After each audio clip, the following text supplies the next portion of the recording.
નમસ્કાર દર્શક મિત્રો, @ગુજરાતમાં આપનું સ્વાગત છે। સમગ્ર દુનિયાને હચમચાવી દેનાર અમદાવાદ પ્લેન ક્રેશ દુર્ઘટના પર રોજે રોજ કઈ ને કઈ નવી માહિતીઓ સામે આવી રહી છે, જેમાંની કેટલીક માહિતી તો ખરેખર ખૂબ જ ચોંકાવનારી હતી।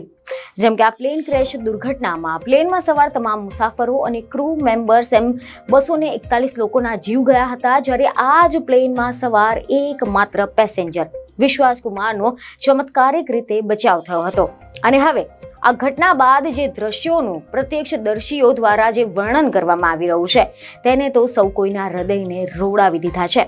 જેમાં પણ અકસ્માતના સમયે સર્જાયેલી ભાગદોડ અને લોકોને બચાવવા માટે ઘટના સ્થળ પર દોડી જનાર લોકોમાંના એક સતિન્દરસિંહ, તેમણે જે વર્ણન કર્યું છે તે ખરેખર જાણવા જેવું છે। તેઓએ ઘટના સ્થળે શું જોયું, શું સાંભળ્યું, તેમને દરેક જાણકારી આપી છે, જે ખરેખર જાણવા જેવી છે। સતિન્દરસિંહ સંધુ એ 10 વર્ષથી 108 ઇમરજન્સી સેવામાં નોકરી કરે છે અને શહેરની 120 એમ્બ્યુલન્સમાંથી 20 એમ્બ્યુલન્સનું સંચાલન કરે છે। તેમણે મીડિયા સમક્ષ એવો દાવો કર્યો હતો કે તેઓ વિમાન ક્રેશ થયું તેની થોડી જ મિનિટોમાં, એટલે કે 1:40 ઘટના સ્થળે પહોંચી ગયા હતા અને આ વિમાન દુર્ઘટનામાં બચી જનાર એકમાત્ર પેસેન્જર વિશ્વાસ કુમાર રમેશને સતિન્દરસિંહે જ તેમની ટીમ દ્વારા એમ્બ્યુલન્સમાં હોસ્પિટલ પહોંચાડ્યા હતા। જોકે એ સમયે સંધુને ખબર ન હતી કે વિશ્વાસ કુમાર રમેશ આ દુર્ઘટનાગ્રસ્ત વિમાનમાંથી નીકળીને બચી ગયેલા એકમાત્ર પેસેન્જર હતા। સતિન્દરસિંહ સંધુએ એક મીડિયા સાથેની વાતચીતમાં એવી જાણકારી આપી કે મારી ડ્યુટી સિવિલ હોસ્પિટલની 1200 બેડ હોસ્પિટલ પાસે છે અને એ દિવસે હું મારી ટીમ સાથે ગેટ નંબર 8 પાસે જમી રહ્યો હતો અને અચાનક જ એક ધડાકાનો અવાજ આવ્યો। અમને એવું લાગ્યું કે બાજુમાં રસ્તો છે તો ત્યાં કોઈ અકસ્માત થયો હશે અથવા તો ગેસ ફાયર થયું હશે, એટલે અમને એ દિશામાં ધુમાડા દેખાતા હતા। તે દિશામાં હું દોડવા લાગ્યો। મેં મારી ટીમને કહ્યું કે તમે પણ એમ્બ્યુલન્સ લઈને પહોંચી જજો। આગ જોઈને મને લાગ્યું કે ઘટના બહુ જ મોટી છે, જેથી મેં હેડક્વાર્ટર પર અમારા સરને ફોન કરીને કહ્યું કે સિવિલ નજીક આગ લાગી છે, પ્લેન ક્રેશ થયાનું કહેવાય છે, તમે જલ્દીથી ફાયર વિભાગને જાણ કરો અને વધારે એમ્બ્યુલન્સ મોકલો, જેથી હું 2 થી 3 જ મિનિટમાં ઘટના સ્થળે પહોંચી ગયો હતો। હું 1:40 ત્યાં પહોંચી ગયો હતો।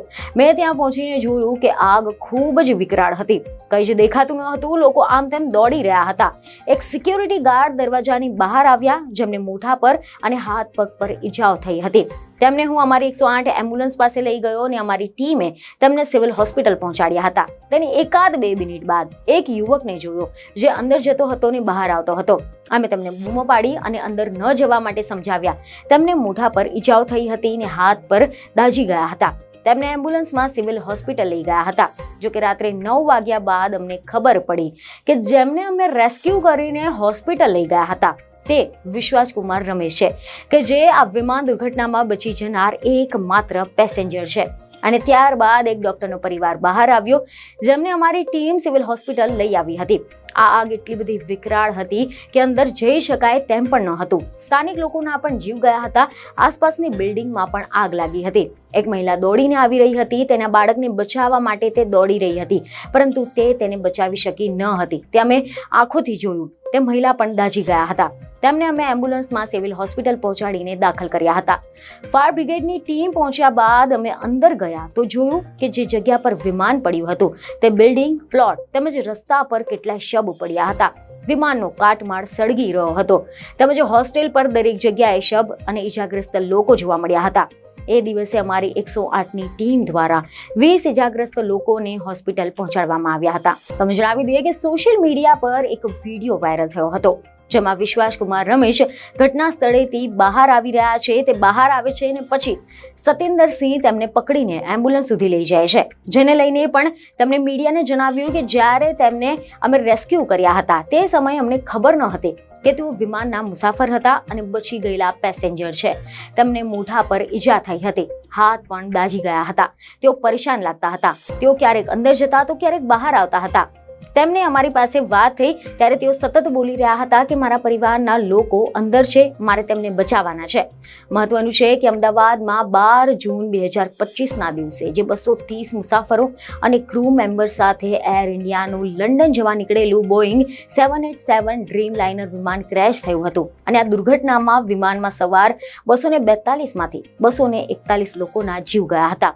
એટલું જ નહીં, સમાચાર એવા મળ્યા કે વિમાન ક્રેશ થઈને જે મેડિકલ કોલેજની હોસ્ટેલ પર પડ્યું હતું ત્યાં પણ 4 વિદ્યાર્થીના જીવ ગયા હતા.